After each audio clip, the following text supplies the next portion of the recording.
Thank you very much. Thanks for the introduction, and thanks for inviting me to this. It's been a real pleasure to be here. I've been very interested in all the talks, and my first disclaimer is I am way out of my comfort zone. Normally I speak about communicating to consumers, and I speak to sales and marketing groups, and I'm not normally the face of A&W to what I would call the professional groups, and certainly people in the cattle industry. But I thought it would be a good opportunity for me to tell you more of the story about our guests and our consumers at A&W and how they have asked us to do certain things and what they wanted and how we've been trying to meet their needs. It's part of the heritage because in a lot of Canadian towns, A&W was the first and for some time the only restaurant in town. And so it was a real introduction to the hamburgers and that kind of service to many Canadians. We later split from the US company, and so we are now 100% Canadian owned, and we have been for some time. And I'm pleased to say that it's now actually the Canadian part of the company has become bigger and I would say more successful than the US part of the company. And we start to have different products as well. Still looks very similar, but we've got different products in the restaurants. And this is how it's starting to look like today. Some of you may have, this is the new look restaurant. There's still a lot, maybe the ones around the hotel don't look quite like this. Today we have 820 restaurants across Canada, and we're opening about 30 this year, I think. We do about $900 million in sales, and that means serving 100 million guests. So it's quite a sizable operation. It puts us number 2 in the market, obviously behind McDonald's, which is quite a little bit bigger than us. And it brings me to the next part of the story, which is really why I'm here. I think that I've been at A&W for a couple of years, but I think much longer than that, they've been very good at trying to listen to what consumers want, deliver it to them in some sort of added value product or service, and do it profitably as well. And really that's what marketing should be about for a marketing-driven organization. So let's talk about some of the things we've been hearing from our guests. And we talked a little bit about this already today, I heard from some of the presenters. But Canadians are increasingly interested in where their food comes from. So I don't think this is rocket science for anybody in the room, and you've all seen the growth of different logos and labels helping to explain to consumers where their food comes from. We've heard today about QR codes, I think from Vince, telling you where your ribeye steak comes from. People, and that might be a bit of a niche area right now, but people are becoming more and more interested. And as I've talked to more and more guests or sat in research groups or been out on the street, the most common thing that we hear is, I want to know where my food comes from. And that's particularly true for maybe the fast food industry, where people don't always feel like they do know where their food is coming from, but they're telling us more and more, we do want to know where it comes from. 60% of the millennial consumers consider themselves foodies. That's a very high number, so that means that they are telling us, I think I'm a foodie, I think I know a lot about food and it's important to me. Well, what about burgers? Well, they're foodie. What we're finding increasingly is that these foodies, of course they love burgers. Everybody loves burgers, I like to think. But this isn't an A&W burger. It looks pretty good. But we do have one, this is jalapeno cheeseburger. We do have one at the moment which is the spicy guacamole teen burger, which it's a nice gourmet-style burger. It has fresh guacamole, pickled jalapenos, a slice of spicy cheese, a different kind of sauce in it. Trying to get you all hungry, ready for dinner. I haven't bought samples, no. I was asked to bring samples, but that's kind of hard.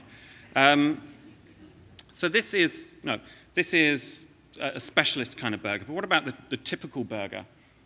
I've gone backwards. Well, we went out and asked our guests, how can we make our typical burgers better? You're interested in food, what are you interested in? And they came back and said, well, obviously it's the beef. Great burgers start with great beef. That's the classic teen burger up there. So we started to ask them more questions around the beef, which is where you probably start to become a little bit more interested versus the guacamole. And we started very broad. Here are some typical burger lovers. But we started by asking them what kind of things they like about beef, what's interesting to you, what do you know, what's relevant to you. And quickly we found that it was the more, I would call them natural claims, that were rising to the surface as being most important to people.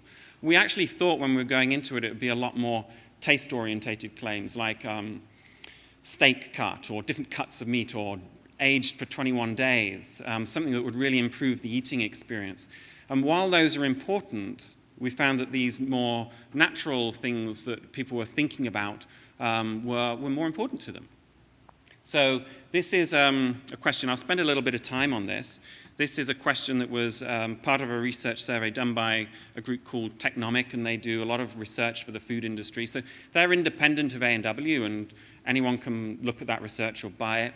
We did do our own type of research, obviously. We did several rounds to kind of check that we were seeing the same things.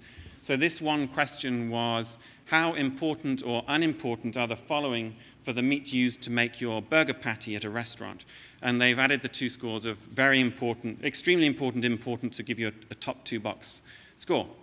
We found that raised without added steroids, and the same for antibiotics and hormones, were the top 3. And we found that this was a growing concern as well. So that's where our attention started to focus on hormones and steroids, and we were able to find some suppliers that were able to do this for us and work with us on this. And antibiotics as well. There are suppliers who are working with A&W can supply raised without antibiotics. We don't go all that way. We're doing beef that's been raised when necessary with therapeutic usage of antibiotics still. And this caused us to go down this route as we were listening to our guests. It did catch my attention because it's my job to then to see this, understand it, and think whether we can make this actually work for our guests and our franchisees, and whether we can communicate this kind of thing. Can we actually do this? It's quite a hard thing to communicate to people. You might be able to ask them on a survey, but we didn't think that people really wanted to be talked to about hormones and steroids from A&W in their burgers. You know, it's not the sort of message you see from fast food companies at all. It doesn't sound like it tastes very delicious. And indeed, when we were talking and we were researching this further, in black and white in a survey, our guests were telling us, no, we don't expect this to taste better. It's just important to me. But more about taste later, because interestingly, it actually changed their minds as the thing has evolved. So here are our people still eating burgers. We're still asking them questions. And we got more then into, well, how can you communicate it? What can you say? And that's a big part of my job. I have a big responsibility with the franchisees. It's a franchisee organization. So they invest their own money to buy a franchise of A&W. And then they invest marketing money, and it's my job, it's a percentage of their sales for the franchisees, and it's my job to decide how we spend that marketing money. So I had a big head-scratching time deciding how can we tell this story in a credible, responsible way that motivates our guests and tells them what they need to know.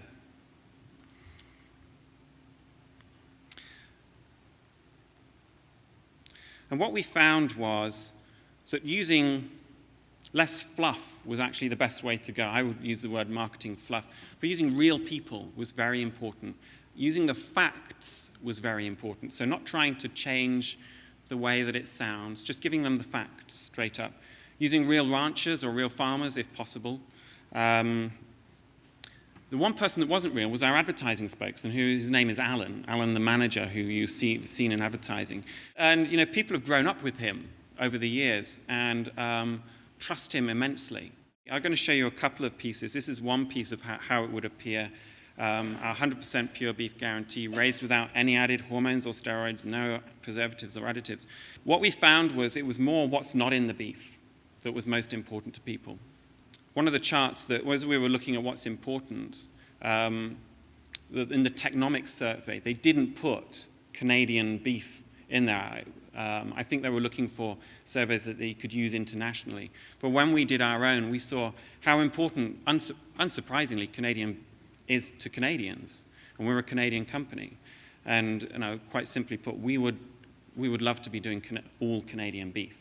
That's 100% our position. We'd love to be doing all Canadian beef. So I think most of you know that's not what we're able to do right now, but that's what we want to do. We've spoken to hundreds of people in that kind of advertising circumstance, and what's funny is most people think that when we make those commercials, that the people that are giving the responses are paid actors, and that he's the real manager. It's actually the other way around. He's a paid actor who's been our spokesperson, but really has actually become a full-time part of the brand. He really does represent the brand for us. And it's the people are 100% real people that are just caught straight off the street and they try a teen burger and say what they think. And I mentioned taste earlier on, and I just want to give you a few more statistics on this piece. We actually put this piece in front of guests and allowed them to look at it and then look at, split the, if you like, the population into two and showed them this. And then they try a Mama Burger from A&W, and then a separate group of people saw a regular A&W piece of promotional material, and they tried a Mama Burger from A&W. And we found two really interesting things. One was that when they'd just seen this piece, the people that were about to try the Mama Burger thought that it would taste better. They thought, so they had told us previously we didn't think it would affect our perception of taste. But I think that's a good insight for everybody to understand, that when you come and you do those sorts of messages, they might not sound very tasty, and they didn't sound very tasty to us either, but they can have an impact on your perception of taste. And then when they tried the product as well, they thought it tasted better. And when we were trying it back in our office as well, we thought there was a slight difference too. We thought, and a couple of people have snuck up to me at lunchtime and told me, I thought it tasted a little bit better.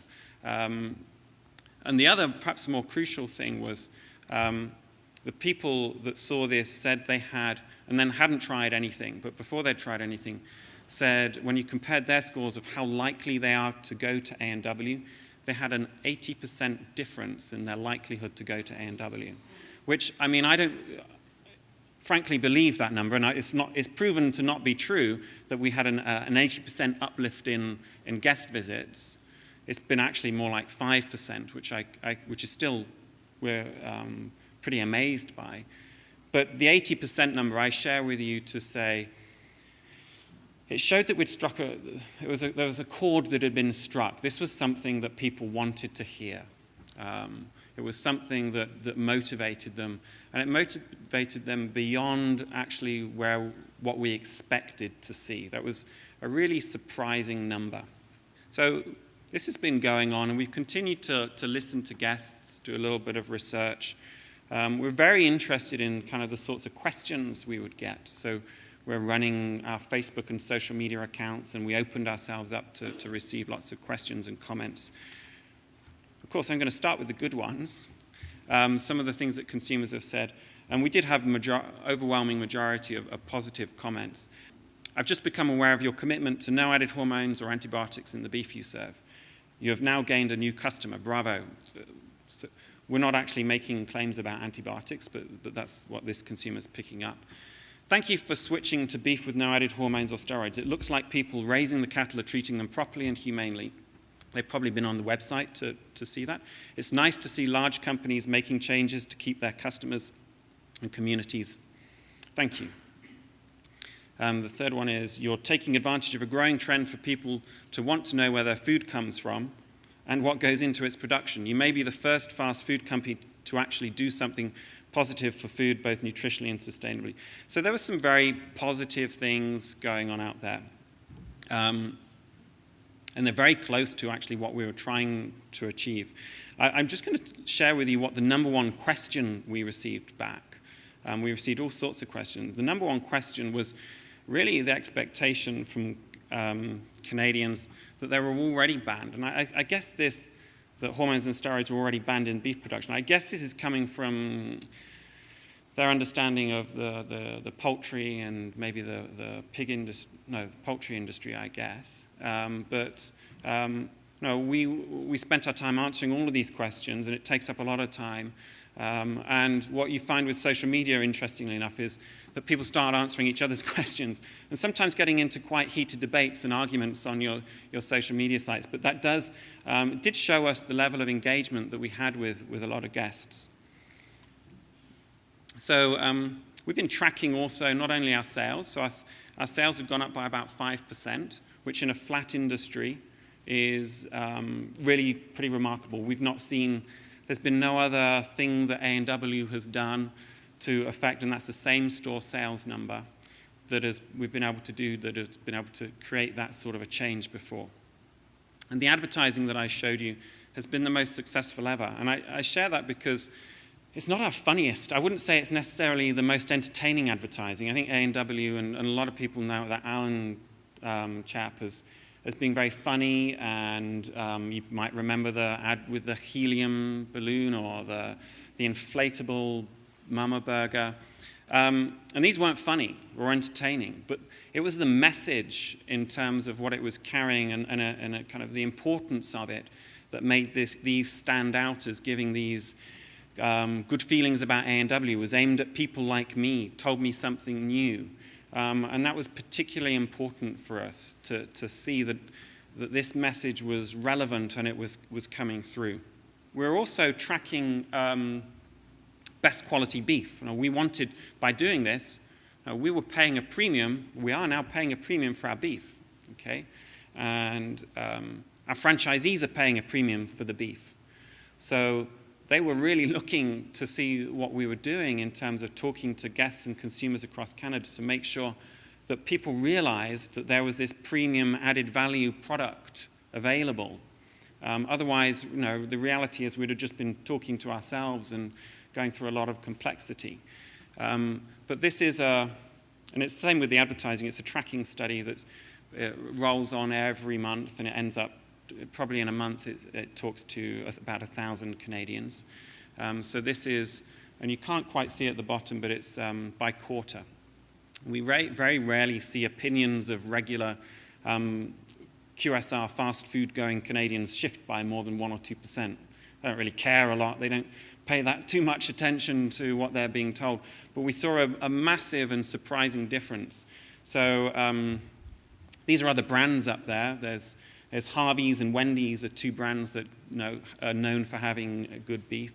McDonald's is kind of middle of the pack. There are a couple of other brands in there as well. But A&W was previously middle of the pack, and that score doubled and went to the top, which is a big... we thought this would take years to happen, but the effectiveness of that message really shot that one forward. So again, that's very important to us because we're trying to add premium value into the product. And we thought it might be a little bit niche and take a little bit longer to establish, but it established much quicker than we thought. So I'm going to actually finish a little bit early, I think. I'm going to finish on a quote about marketing, and I hope it's what we're doing at A&W. The responsibility of marketing is to get the organization to do what the customer wants, not to get the customer to do what the organization wants. And I'm going to finish by thanking you again for inviting me and for allowing me to listen to your presentations earlier on in the day and for allowing me to share some of the A&W and our guests' experience. Thank you very much.